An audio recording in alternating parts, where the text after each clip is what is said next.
What appears to have happened is that about 10 cruise missiles and maybe 3 robot submarines were launched to attack this Sevastopol naval base inside, to get into the dry dock in the southern part of the base.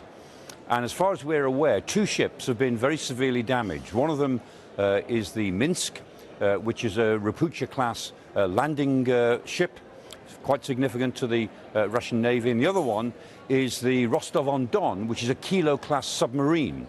So a submarine and a landing ship both seem to be damaged, probably beyond repair, and a number of people were killed in the attack and a number of others injured. From the Ukrainians' point of view, this is a significant attack, not only because they got 2 ships, but because they got inside the Sevastopol naval base, which was supposed to be covered by air defense and coastal defenses, but in this case wasn't.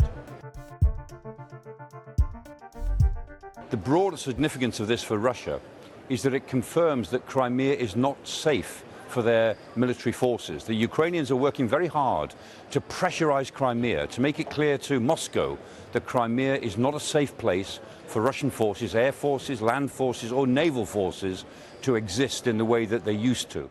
Although the Russians can afford to lose a landing ship, they've got about 15 of them operational, and they can afford to lose a Kilo-class submarine, they've got about 60 of them operational. The fact is they haven't got so many of those ships available to the Black Sea Fleet itself.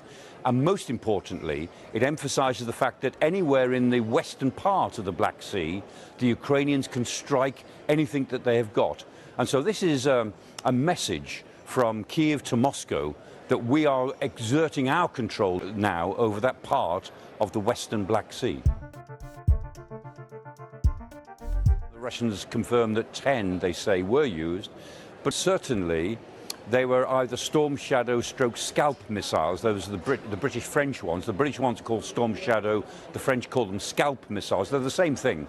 And those are the missiles which could do this sort of damage and have this sort of capability and range to get to Crimea from wherever they might have been launched from on the mainland of Ukraine itself.